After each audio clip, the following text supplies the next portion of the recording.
right, guys. Obviously a disappointing loss. I thought our kids, fought their tails off. I don't question their effort. I question their execution.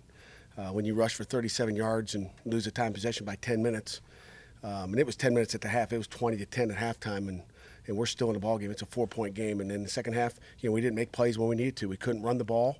Again, give them credit. Obviously, they did something well, and we didn't. But we've continued to not be able to get movement up front with our offensive line, and again, we can point fingers at the quarterbacks and all that, but if you're not running the ball, there's not many quarterbacks that can sit back in that pocket and throw it all day, and then at times we don't even protect the quarterback. So we got to get a lot better offensively and defensively. Obviously, explosive game. We finally saw Quadri open up one. It was a heck of a punt return for a touchdown, and so that was one of the bright spots. But I'll take our guys any day to war, and I applaud their effort. They're trying their tails off, and I guess we aren't there yet. Questions?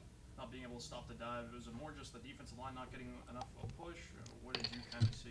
It's a little bit of everything. I mean, guys missing tackles. Then you give up on a G option. The quarterback scrambles for a touchdown. Everybody starts thinking out there, but they're good at it. They know what they're doing in there. They're trying to the guards would come down inside and then try to wheel our D tackles out. We'll look at the tape. It's so hard to see exactly what's going on.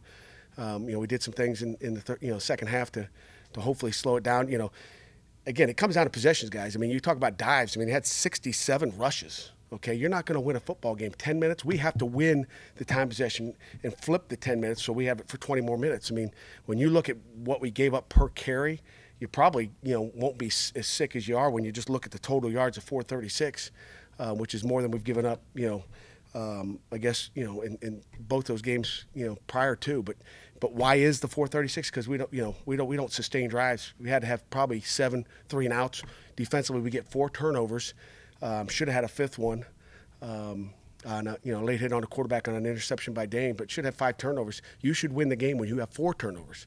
But we got out there offensively and didn't take the momentum with a sudden change and do anything with them. So that's probably the most disappointing thing is our defense. You bend, you get 4 turnovers. You're hoping that the offense is going to light fire after a turnover. But some of the guys on offense aren't playing their best football, and some of them are seniors, and they got to play better if we're going to win ball games. Longest losing streak as head coach, Pat. I mean, with this being a young team, with the issues you've seen over the last couple weeks, is this your most? I mean, this is the biggest challenge you've had as a head coach at this point? Every week's a challenge, Lance. I mean, they're all challenges. There's challenges when you win because you're still trying to fix problems. But, I'm not worried about winning streaks or losing streaks. I'm worried about those kids in that locker room that are fighting their tails off every week. We need to find out what the problems are, pinpoint them, and fix them as coaches. That's our job. That's what, I don't care win or lose. I want to coach our guys. That's why we coach. And, when we got a ways to go, it's even more fun to coach. That's why we coach. I mean, if they were perfect, and that would be like, what do they need us for? They need us right now as coaches, and that's why we'll be there for our kids. As frustrated as you've been since you got here with all the rushing yards No, again, I'm not worried about rushing yards. I'm worried about wins and losses. And if you give them the ball for 10 more minutes, that offense, you're going to be in trouble.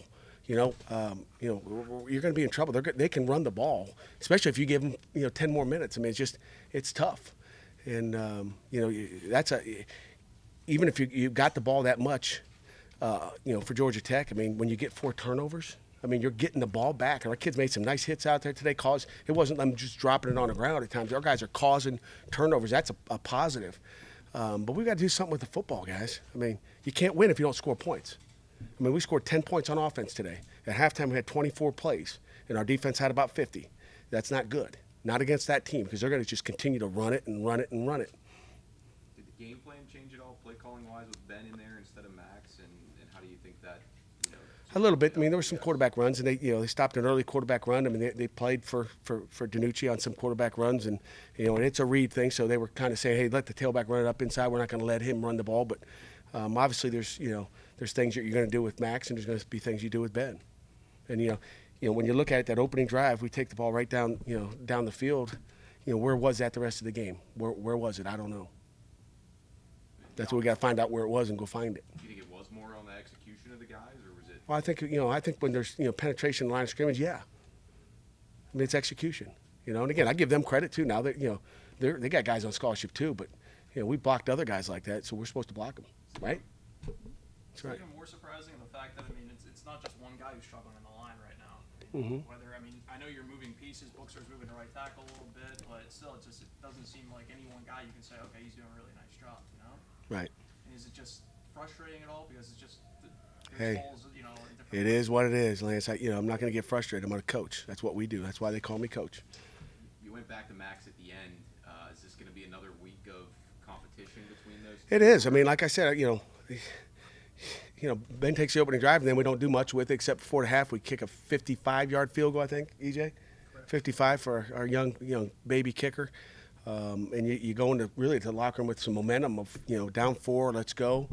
And, and again, we're so young that, more guys got to play in the second half. Your defense getting worn down. I felt bad for Salim. His pants were all the way down to his ankles. They were so wet and soaked because the guy's playing his tail off, but we didn't really have another guy to put in at that position. Elias Reynolds ended up coming in and playing little Mike, and he didn't take a rep all week at Mike, even though he is a Mike. But with that option, we were putting him at the money backer just to get him reps there to play with a bigger guy. How much does your play calling get affected on offense when you're not running the ball effectively and you are having issues on the offensive line? What play calling? Just offensive play calling in general. I mean, when you're not running the ball effectively, it kind of Yeah, handcuffed. You're handcuffed in a pool. Not a good thing. You're gonna drown. I mean, there's no. I don't care. And I told you guys last week. I mean, if you can't run the football, you're gonna be in trouble. And 37 yards is unacceptable. We got to find a way to run the football. It's just not gonna. I mean, you can't sit back and drop it back and throw the ball every time. You have to establish a run game. We've talked about that, and you guys know my philosophy on defense is stopping the run. And when you make a team that has to pass it like we had to pass it today, I mean, we're throwing checkdowns all day. I mean, they're covering up our deep balls. We, it didn't look like we could throw a ball 20 yards down the field. Couldn't get off a press. Couldn't get a guy open. So it's 11 guys. It's never just one. And I know we like to point the fingers at the quarterback, but we got to give those guys a chance too. Those are the final questions before we get to our player representatives. Other side of the ball, we saw Jordan and DeMar next to each other a lot at the safety spot. What do you think of those two, that combination? I'll have to watch the tape.